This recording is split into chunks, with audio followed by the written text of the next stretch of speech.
Have you been dreaming of starting a podcast, but you're not sure where to begin? Or maybe you're ready to take your voice and your brand to the next level? If that's you, I've got just what you need. Join me for my free live masterclass, Podcasting 101, How to Start, Record, and Profit from Your Show at freepodcastclass.com. Now, in this live masterclass, I'm going to cover how podcasting can connect you with the mentors you admire, the tech setup that you need to start confidently, even if you're a total beginner, and the powerful ways your podcast can grow your business and boost your bottom line. Plus, just for showing up live, you'll get a free equipment checklist to make starting your podcast that much easier. I am handing over exactly what gear I use for this show and the different levels of investment for tech that makes you sound like a pro. This isn't just another webinar. It is a step-by-step roadmap to kickstart your podcast and turn your passion into profit. So don't wait. Sign up now and let's get that mic turned on and your message heard. Head to freepodcastclass.com to save your seat today. That's freepodcastclass.com. I'll see you there.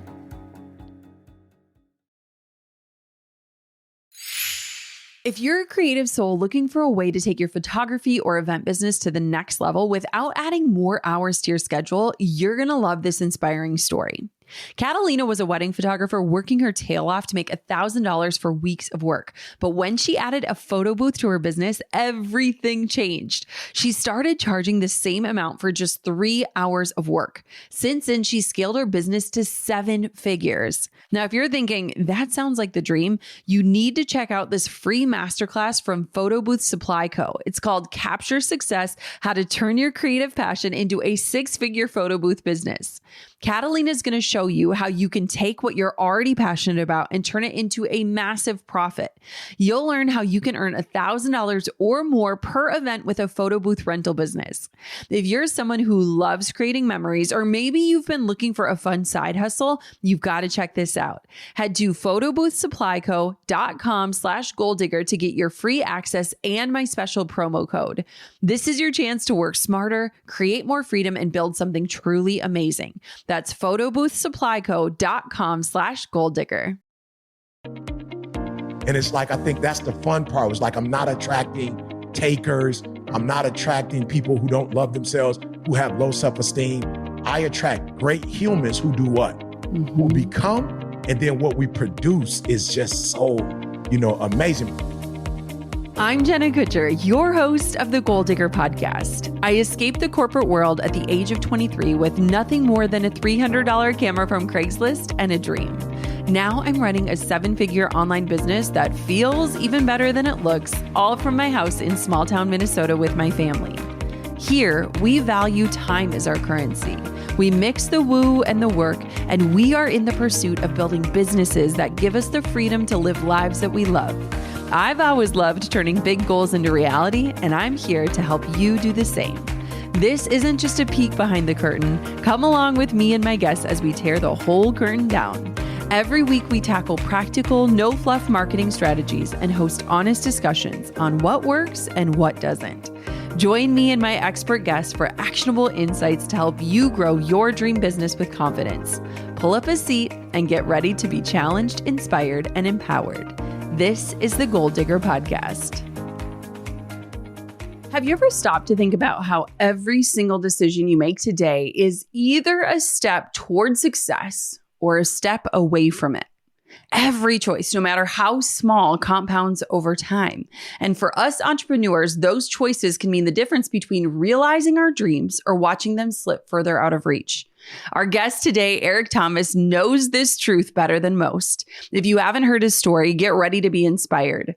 Eric went from being a homeless high school dropout to earning a PhD, becoming the #1 motivational speaker in the world and a New York Times bestselling author, and he is a dear friend of mine. He is a go-to problem solver for some of the world's biggest corporations, sports franchises, and universities.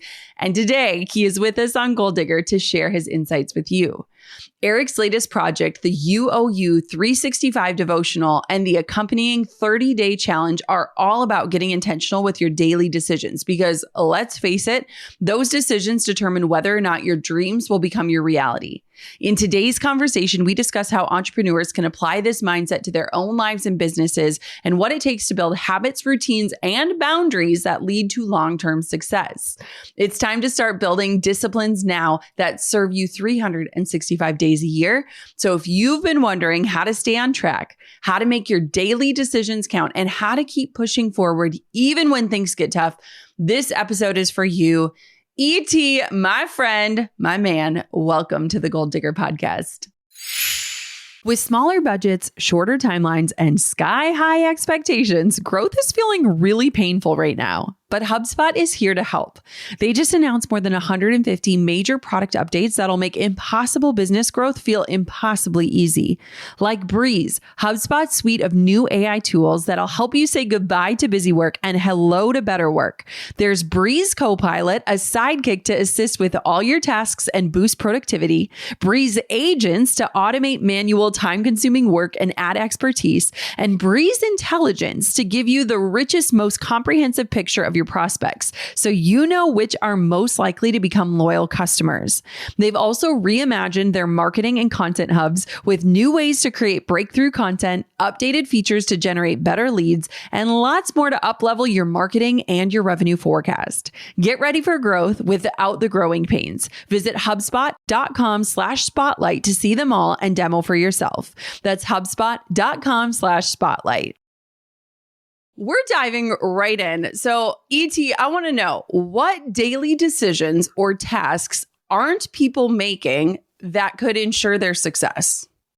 You know what? Here's what's crazy. I don't know if you ever read the book, Who Moved My Cheese? Yes. Right? Yes. But, I read it because it was easy, right? Yeah. But one of the things that captivated me was not just the story of, reverse engineering, but the story of taking what you've done and leaving crumbs for others so that they can grow. And I'm gonna be honest, I did not know for the longest that I wasn't wired for success.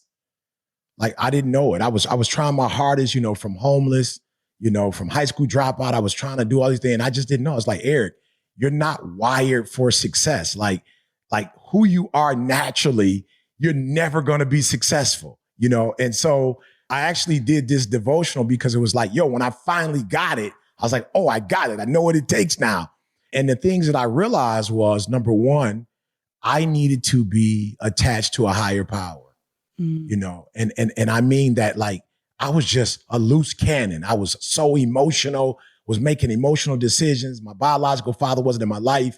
My mom lied to me. So I got angry and I ran away from home. Like, who does that? Like, who lives on the streets for 2.5 years? But I was so angry and so emotional that I literally needed a higher power, like a coach, to kind of walk me through. Like, you don't make decisions from your heart.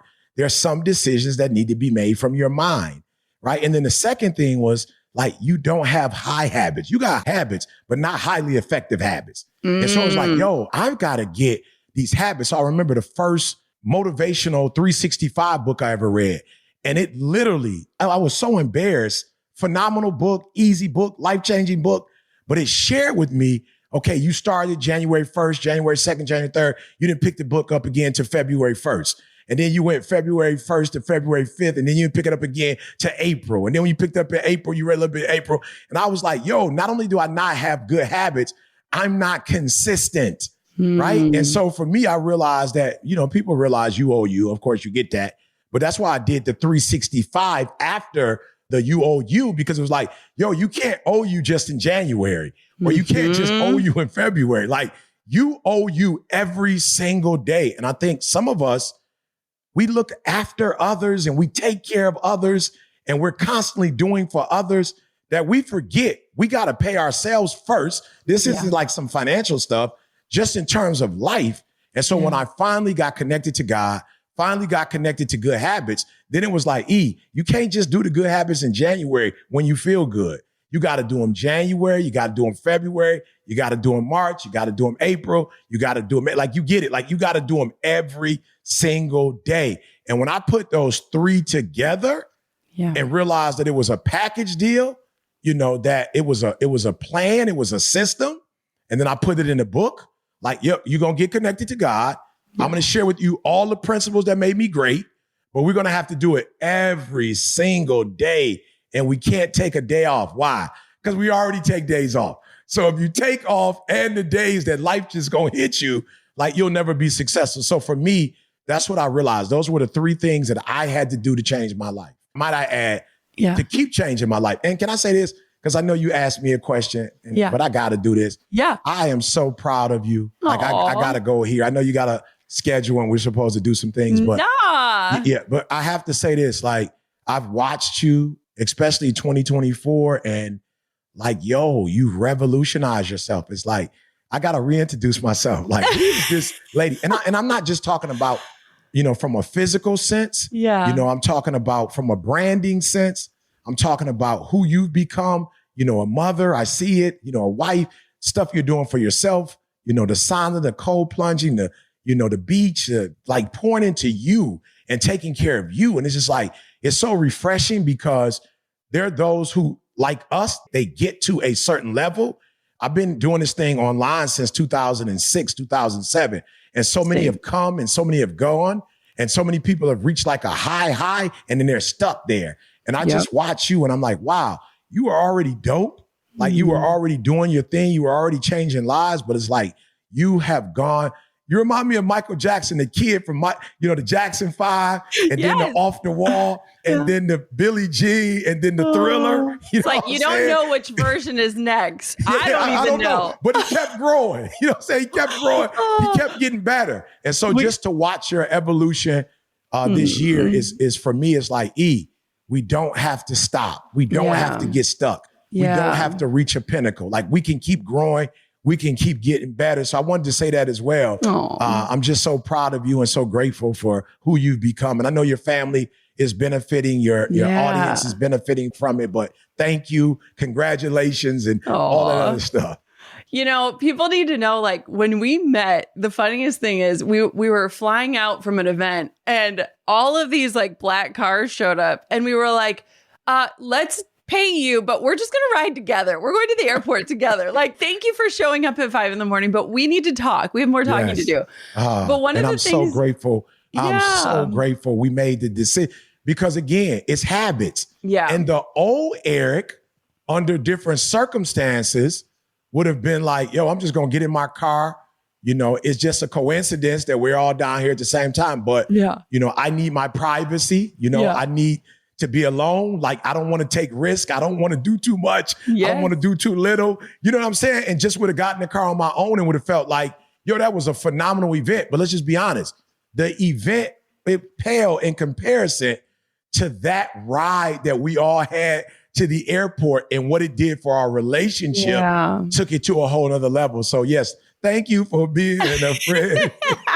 It's amazing. One thing that I think we should talk about, because, even in my own journey, and I think you hit on it so well, was about like habits and consistency. And there are so many people listening. And I think, I feel like I am coming out of the weeds of having young kids. I mean, I still have a 2-year-old, so I'm not out of the weeds, but where I'm realizing and really understanding, we always joke about the airline attendant saying like, secure your mask before helping others, but it's something that so many of us struggle with. And I know for me, for so long, especially as an entrepreneur, it was like my health was the thing that I would leave for whatever's left over. And guess what? There was never anything left over. And so when I started to flip it and like prioritize that at the beginning and what I needed at the beginning, I had endless amounts of energy. Like I was like, I can't imagine what I could have done like a decade ago if I would have had this energy. But for people that struggle with consistency, because you have too, what is the cheat code for like learning how to do something every day? If somebody's listening to this and they buy the journals and they write in them for 3 days and then the journal looks like they died, like how do we create consistency? I'm being honest. I just think it's so much easier when it's authentic. Yeah. It's just so much easier when you are taking care of you. And I think what happens is the reason why it gets out of control is because you're not putting you first. It was funny, I got in trouble with, this lady got me in trouble that I know maybe 20 years ago with my wife. So we're on the plane, right? It's a small plane. We're in first class. And the young lady walks past and she sees Didi and I, and she goes, Eric, you look phenomenal. Like, I've known you for 20 years. Like, you don't look like you're aging a bit, right? And so she doesn't say anything to Didi, right? And this is a revelation for Didi, right? And so Didi says, honestly, my son, everybody talks about, how phenomenal he is and how he looks, my daughter, my husband, but I've spent so many years making sure that they were taken care of that, we believe while she's doing phenomenal with MS, the only thing we could trace back is stress. And Didi had to be honest. Of 365 days, she probably gives herself about 25 of them. Yeah. And she gives herself those days when we were raising kids, when things were going bad. She was like, okay, I need to get a rest. I need to take a break. But it's like, you've been stressed out all these years because you put us first. You've made us a priority. You've made sure the kids had everything. You made sure in my career and everything, I had everything, but you didn't necessarily take care of yourself like you took care of us. And so now it's like, Didi, you don't have to feel like guilty about getting up in the morning. The first 2 hours is for you. Like, you don't have to feel guilty going to the gym. You don't have to feel guilty cooking for yourself or making some tea for you and not doing anything for me or answering the kids' phone. Like, take care of you. And it was so funny. She had some knee challenges. And when she got off for her knees, because she's at the church, she's doing everything at the church and she's fixing every problem for everybody, but not putting herself first. She went a week without being on her feet and was like, my knees feel great. And I was like, there's nothing wrong with your knees. Yeah. But you try to take out everybody's fire, the church, me, the kids, and you don't pour into yourself. And my biological father, who came in my life a lot later, but he worked with the fire department. He said, in our few conversations that have been life-changing, he said, at the fire department, we do not take out every fire that calls. We have to prioritize. We don't have water for every single fire. So there are zones and there are certain places that if they call, we have to go there first. It's reserved for churches. It's reserved for colleges, administrative buildings. Like, we have to, and for Didi now, she's finally getting into a place where it's like, it's okay to look out for you 365 days. And then when you're finished taking care of you, now you can take care, whatever you have left, you can do for us. So I think that's the biggest challenge. Yeah. If we would do more of what energizes us. Again, imagine, I can speak forever. It energizes me. But there are certain things like the lawn I can't do. You know what I'm saying? And so it's like, I do the things that I do well that energizes me and it gives me more energy. And most people are doing what other people need them to do or what they think people want them to do. And now you're giving away your best energy. And if you would do for you and take care of you, I promise you, it would just energize you. And I think you'd be in a much better place than you are now. Yeah. I was actually reading a devotional last night and there's this line that just like stopped me dead in my tracks. And it said, can you learn to love yourself as much when you're resting as you are when you're achieving? And I was like, oh, that like hit so deep because I feel like so many of us are addicted to achievement and we love it when people notice and they see what we're doing and, we get the claps and all these things. And it's so fascinating to me because I was like, yeah, like most of the time when women and men are resting, we're like berating ourselves. Like there's so many other things that need to get, the laundry needs to get switched, this and this and this. And it's like, whoa, what if we could learn to love ourselves as much when we're resting as when we're achieving? I feel like it would shift everything. What do you think about that? That's why I said you owe you. You don't owe the laundry because if you die, you can't do the laundry. Yeah. Yes. And I told Didi, the worst thing you can do is to continue to get sick. Like, we need the best version of you. We don't need the rest of you. We need the best version. Now, we must be reading the same devotional because I've been reading about performing. Yeah. And I was like, what's crazy, Jenna, is that, when I was younger, there were things that I would do that, my mom would be like, come out, your aunts are here. Like, do that thing. You know what I'm saying? And I'd come out and I'd do that thing and auntie would clap and grandma, would hug me and say, I love you and give me. But, Jenna, here's the crazy part. At no point did they ever tell me to cut off the performing. And so I started performing as a teenager and then I started performing as a young adult. And then I'm a grown man still performing. And to God is like, no. Cut the performing off and just be. if you are a great human, you're going to attract great humans. If you write books at a high level, I think one of the greatest things that ever happened to me, in the last few years was not writing a New York Times bestseller because I didn't even know what it was. We were texting each other. You're like, should I care about this? What is this? Why is everybody asking me about this? Yeah, but I can tell you this. What a joy it was to be attracted to other New York Times bestsellers. Mm-hmm.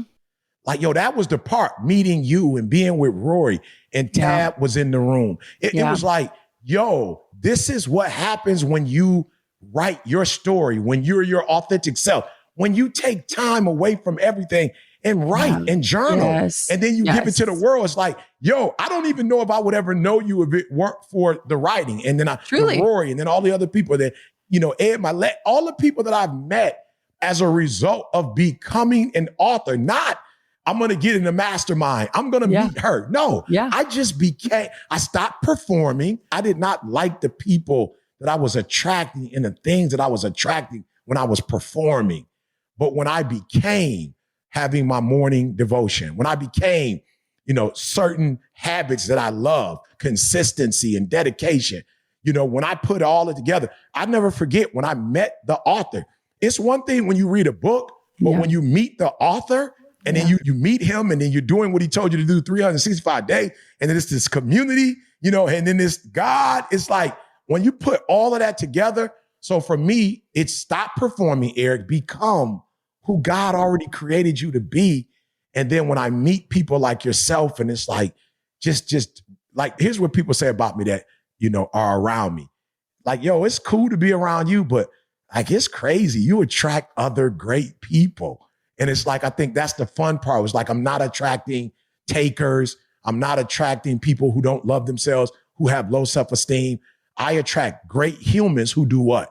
Mm-hmm. Who become, and then what we produce is just so, amazing. But we're not focusing on producing. We're focusing on becoming. And when we become, what we produce is godly. If you're serious about making connections that actually lead to results, LinkedIn is where it's at, especially if you're in the B2B world. With LinkedIn ads, you can get your business in front of the right people, like 180 million senior level executives and 10 million C-level execs. It's like the ultimate business network, but way more targeted and with fewer distractions. On other platforms, it can feel like you're shouting into the wind, but with LinkedIn ads, you're building real relationships with the right people, and that's where the magic happens. 79% of B2B marketers agree that LinkedIn is their number one for paid media, and it's easy to see why. LinkedIn gives you tools to drive real results, and with 2 to 5 times higher return on ad spend, it just makes sense. So if you want to build meaningful relationships, start making smarter moves with your marketing, and grow your business, it is time to get LinkedIn ads working for you. Make B2B marketing everything it can be and get $100 credit on your next campaign. Go to linkedin.com/goal to claim your credit. That's linkedin.com/GOAL. Terms and conditions apply. Okay, let's be real. Why are we still overpaying for wireless? I know I've been guilty of it, but Mint Mobile is here to change the game. For just $15 a month on a 3-month premium plan, you can get unlimited talk, text, and high-speed data on the nation's largest 5G network. That's right, $15. You can even bring your own phone, keep your number, and all of your contacts. The switch is super easy and there's no need to start from scratch. You get to keep everything the same and just pay less, like way less. If you've been searching for a smarter, cheaper way to manage your phone bill, this is the sign you've been waiting for. No hidden fees, no surprises, just a great deal on wireless.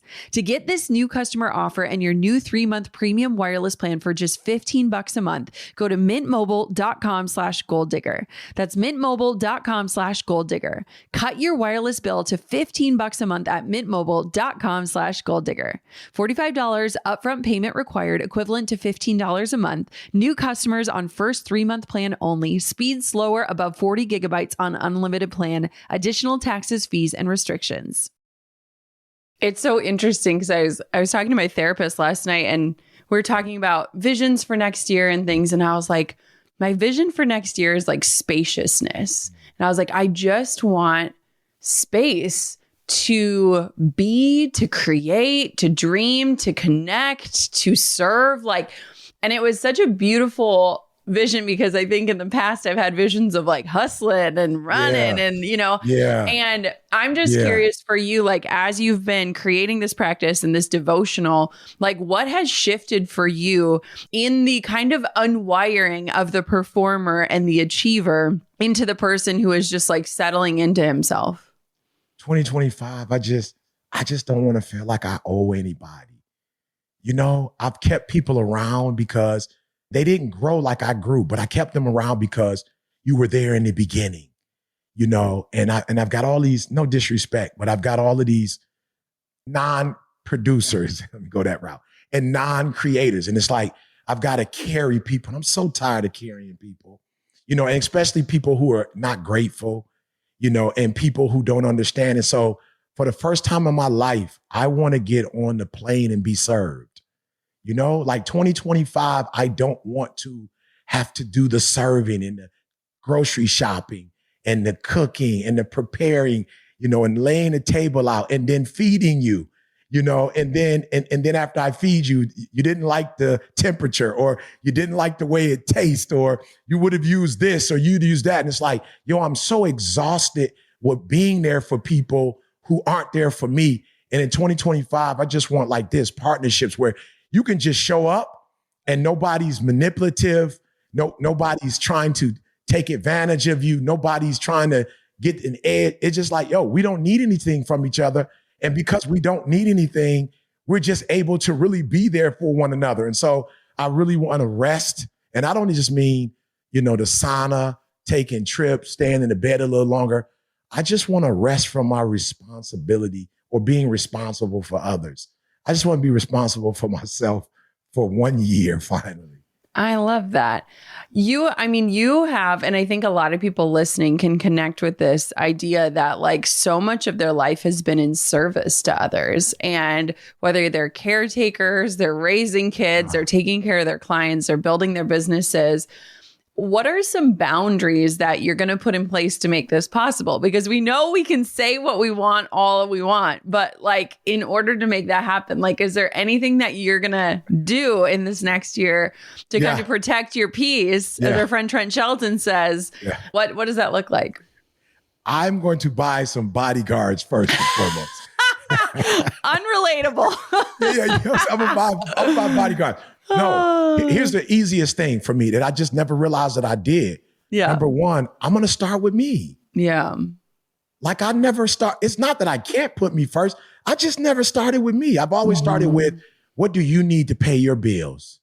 What does your family need? How much money do you need? How many gigs do I need to do to make sure that the taxes are paid or the insurance is paid? Like, what do I need to do to make sure your kids who are in private schools still, like, what does Eric need to do to keep Eric number one in the world so that I can take care? I never started with me. Like, where do I want to go on vacation? What do I want my day to look like? What would it look like so I think number one, starting with me. Number two, like paying Didi back. Like, you've been there for me since I was 16 years old. And it's kind of like, Didi and I have created so much together that I'm giving her time away. And I'm giving some of her money away, and I'm giving some of, our time away. It's like, no, stop. So start with you. You owe you 365 days.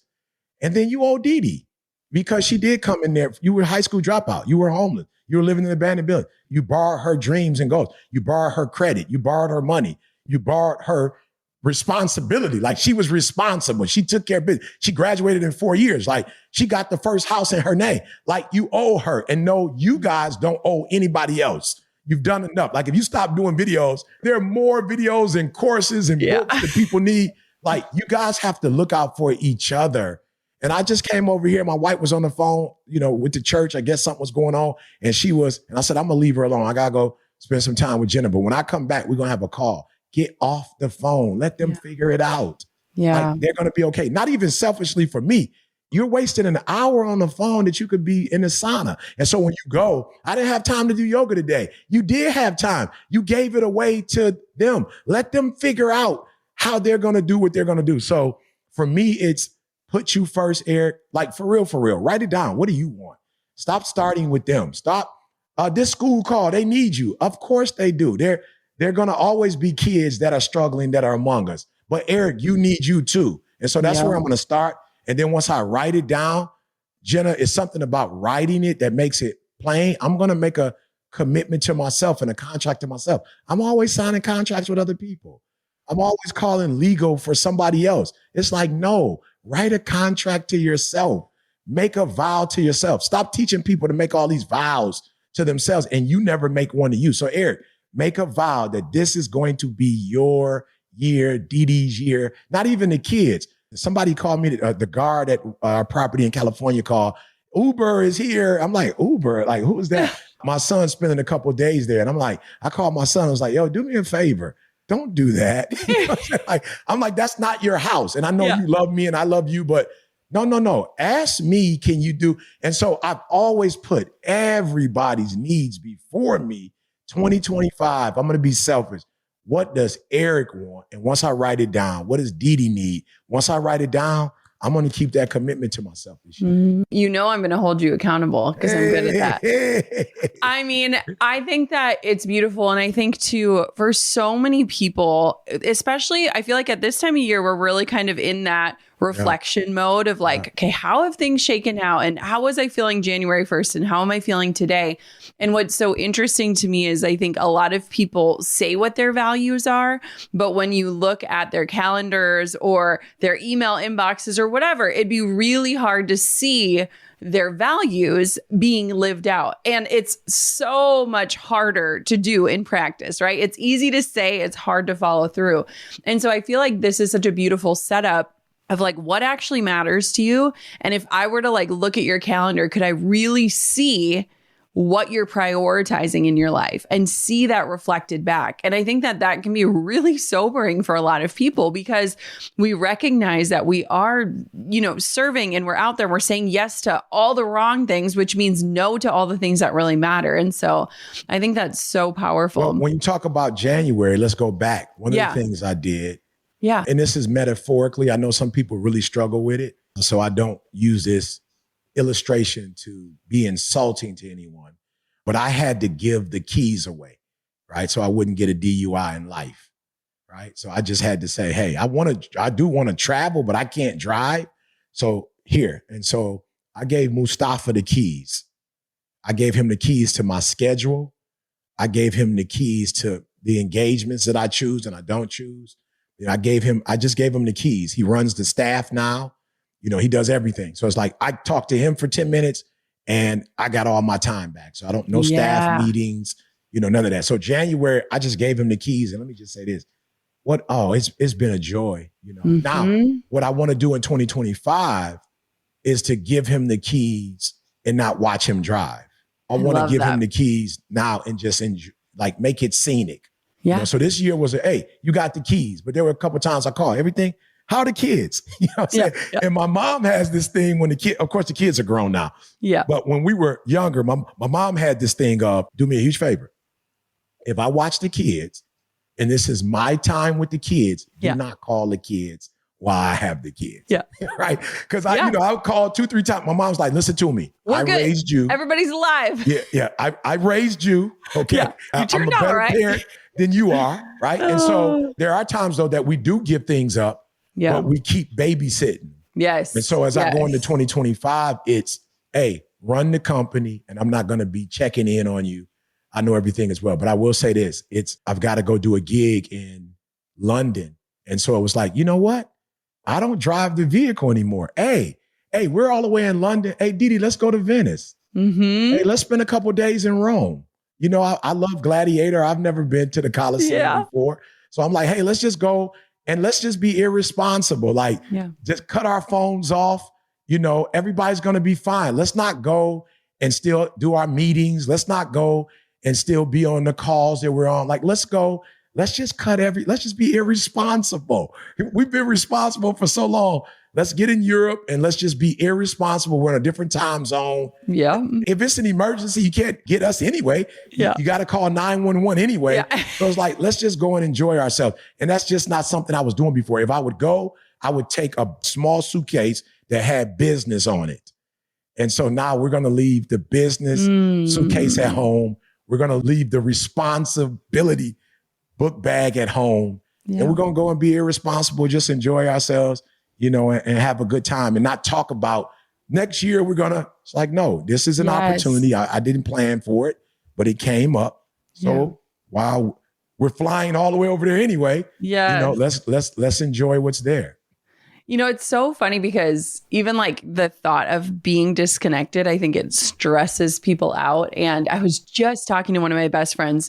I would say for almost the last 10 years, we have had a rule of no cell phones in our bedroom. It is like we are hard and fast with it. We do not break the rule. And it's so funny because, everyone's like, well, what if? And I was like, in 10 years, I've missed one call and it was not life or death. One call that I wish I would have caught, but it was not life or death. And I have a setting that has my family. So like if they called 2 times, it would ring downstairs and I could probably hear it through the white noise machine. But at the same point, like that is how I do a devotional every night. If I had my phone in my room, I would not be reading a devotional. I would be scrolling Instagram. I would not be connecting with my husband. I would be looking at other people's lives being lived while mine is literally happening in front of me. And so it's so interesting because I love this idea of like giving someone else the keys. There are so many ways to do this in your life without even other people, of like putting up the bumpers in the areas that you're going to go sideways on, right? Like I picture my daughters are so young. So when we go bowling, they like pop those little bumpers up. So the ball literally can only go straight. Yes. And I think about that often, like boundaries, where it's like so many of us, you and I, we are our own worst enemy because we want to say yes. We get in other people's energy. We're excited. We see it. We love them. Of course we want to do these things. And so for people like us, which is a lot of my listeners, you have to figure out what are the bumpers in your life that are going to help you to say no. And how do you do that? And like for me, I remember, especially when I became a mom, I had to create this template that I would send out to people every time they invited me to something. And it literally just said, like, thank you so much for this amazing opportunity. Right now, this is a no. My no is no reflection of you or your idea or your event. It's all about me. If I say yes to you, I'm saying no to what matters the most. And I've waited years to become a mom. And so this is where I'm spending my time. And what was so funny is when I sent that, this ties us all the way back to the beginning of this interview.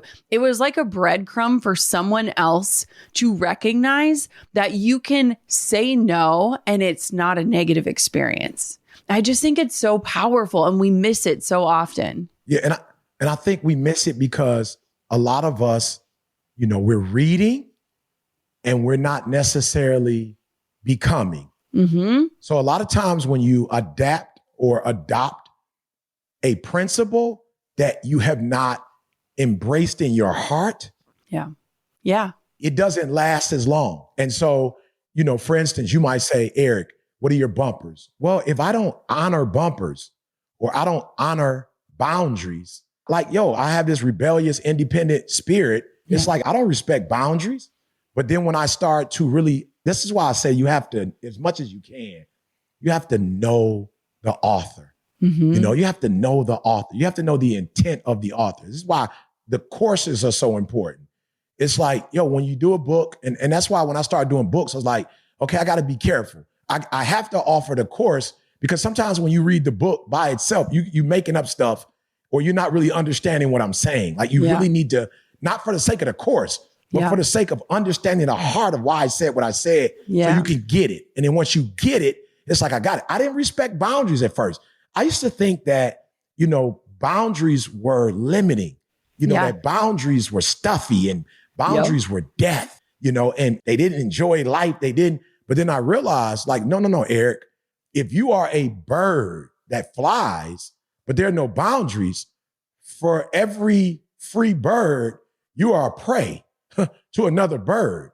And so you need some boundaries because there are other birds out there that eat this particular free living bird. And so it's like, no. Like, no, you need boundaries and not always for others. Sometimes you need boundaries for yourself. Mm-hmm. So when I used to hear the word no, I heard my biological father wasn't in my life and he didn't love me and he rejected me, So no was always associated with this person that I dreamed about and heard their voice when I didn't even see him and wanted to be in his presence and wanted him to love me. Whenever I would say no, I would hear that play all over again, the rejection of him not being there. And it was like, no, you need to heal because no is healthy. And then I realized no to you may hurt you, but it's a yes for Dee Dee. It's a yes for the kids. It's a yes for, and I can't always put you and your demands first. So for me, boundaries were difficult in the beginning because I just didn't see how they were beneficial or how they were godly. But then when I started reading, I was like, oh, no, when he created, no, he put the waters in the land. He divided the two. No. If you ever been to Bermuda, I don't know how that much water doesn't consume that land, but it's some kind of natural boundaries. You know, when you look at driving, I always notice like, we could die at any moment. You're on the freeway doing some people 70, some people 80, or more. And you got a car that's like right there next to you. It's those lines that's keeping us from killing each other. The stop signs and the stoplights, people who run red lights often create danger. People who drink and drive often create dangerous, tragic incidents. So it's like, no, Eric, boundaries are not meant to hurt you. They are actually protecting the blessings. They are actually protecting all of the things that were created and produced. And without these boundaries, life would be devastating. So I agree. But there's somebody that's listening who you're hearing boundaries and you're like, oh, I need to create some boundaries. But you don't really embrace them and hold them dear to your heart. So you're only going to do them for 3 months or for 6 months. And then you're going to go back to doing what you were doing before. But once you become boundaries.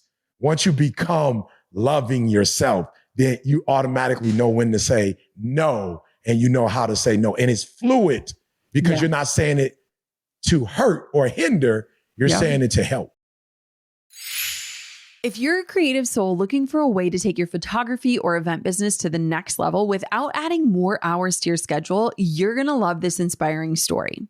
Catalina was a wedding photographer working her tail off to make $1,000 for weeks of work. But when she added a photo booth to her business, everything changed. She started charging the same amount for just 3 hours of work. Since then, she scaled her business to 7 figures. Now, if you're thinking, that sounds like the dream, you need to check out this free masterclass from Photo Booth Supply Co. It's called Capture Success: How to Turn Your Creative Passion into a 6-Figure Photo Booth Business. Catalina is going to show you how you can take what you're already passionate about and turn it into a massive profit. You'll learn how you can earn $1,000 or more per event with a photo booth rental business.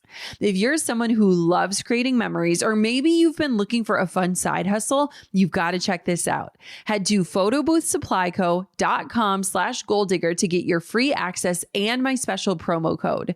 This is your chance to work smarter, create more freedom, and build something truly amazing. That's photoboothsupplyco.com/goaldigger. I love that. And I agree. I think you and I are so similar. And I think for so long, boundaries felt like almost like a fence, like you're building a fence around yourself, right? Like you're keeping people and things and opportunities out.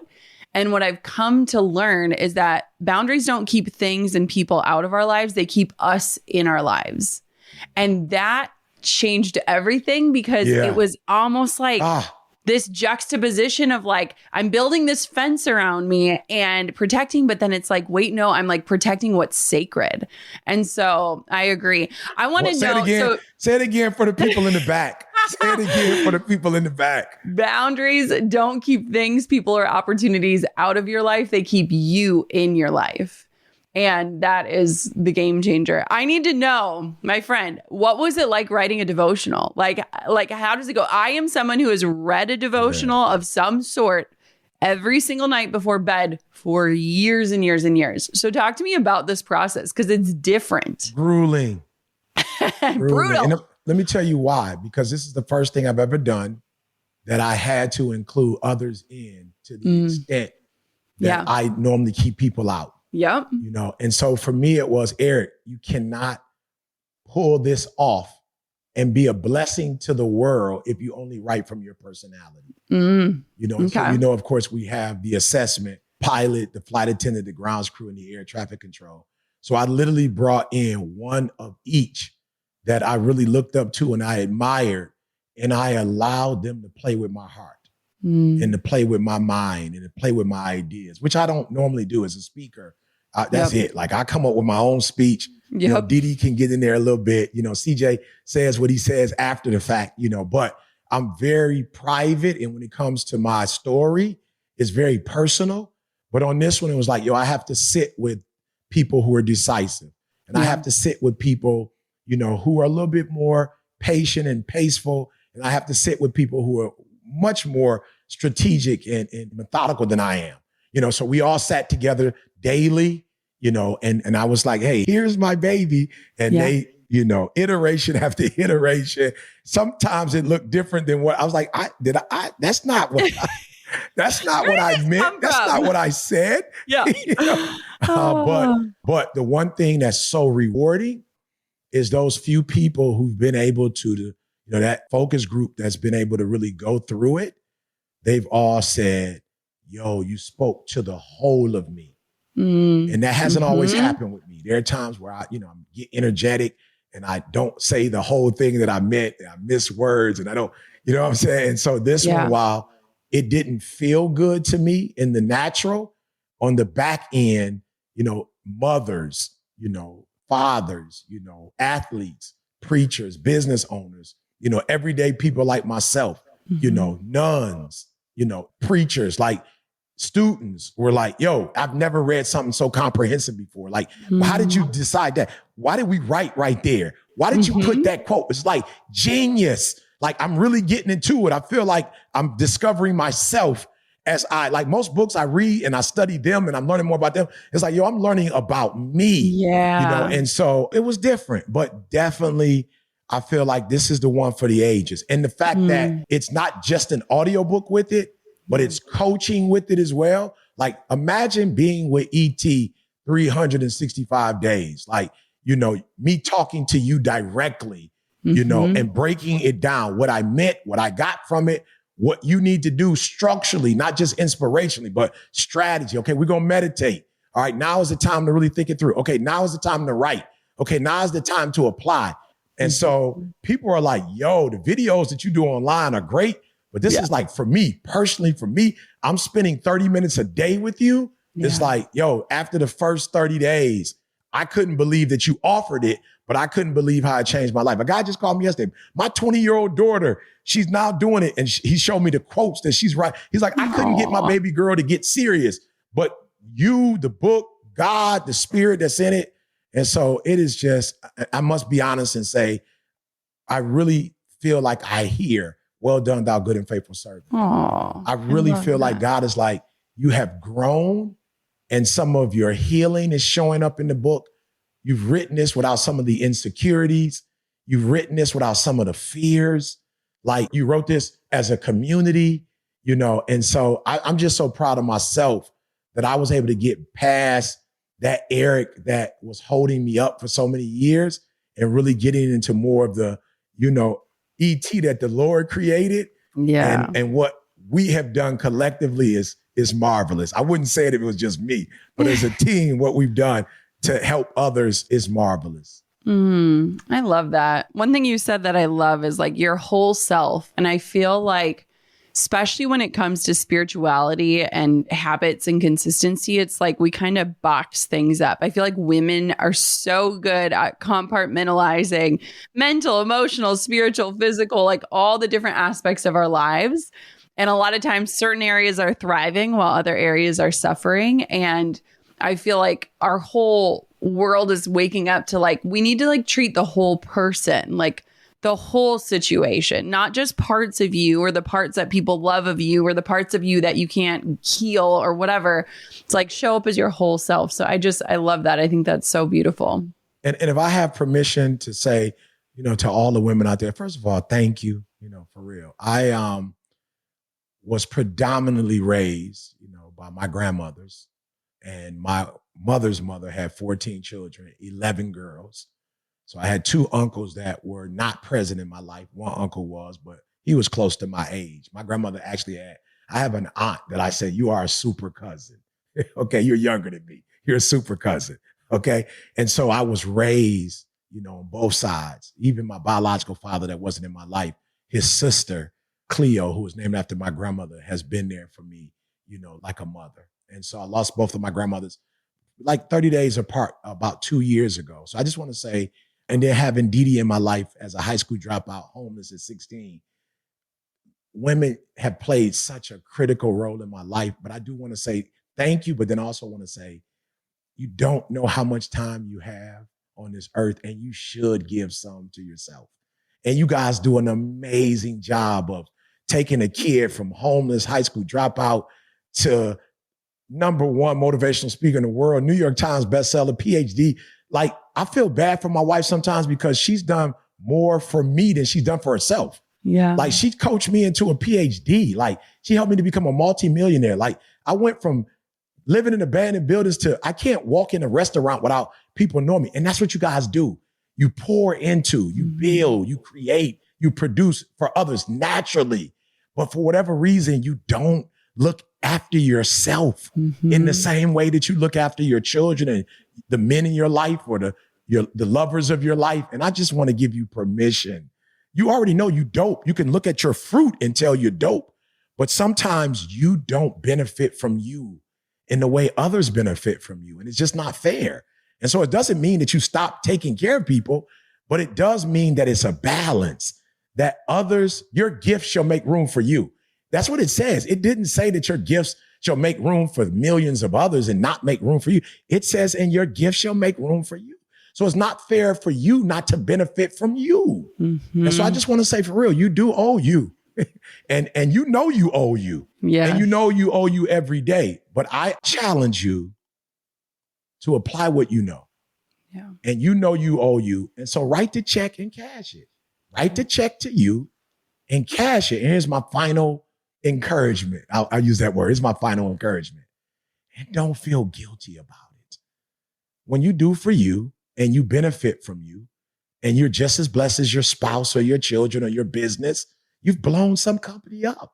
Like, you have kept the company alive. They would have been in jail had you not done the documentation you did. They would be in jail if you didn't record what you record, if you didn't recall, or you didn't push them to charge more or to do more. But now you owe you, and you can't feel guilty about cashing the check. All right. So again, I love you guys. I have benefited from you guys. My mom was a 17-year-old when she got pregnant. No disrespect to my biological father, but he surely didn't step up to the plate and be responsible. I'm where I am because of what my mother did and what my aunties, who were like second moms, did. And my teachers, talk about school. It was 75%, 80% teachers. It wasn't female teachers. It wasn't male teachers. They may have been the principals or something, but they definitely weren't making our lunches, and they weren't driving us to school, and they weren't tutoring us, and they weren't teaching us how to read. I didn't really start running into male professors until college. And so you guys have done so much for the world. It really is time for you to do something for yourself. I love it. Where can everybody find you and connect with you, grab your devotional, give me all the places? And you know what? What? Can I look it up? Because I know they're going to kill me. Take a minute. This is the part that I don't do well. This is the part that I don't do well. Okay, they have it here. All right. The next cohort, because we do the book in cohorts, we don't want people doing it by themselves. Yeah. So it's in November, and you go to uousummit.com. I'm so glad he sent this to me at 7:00 this morning.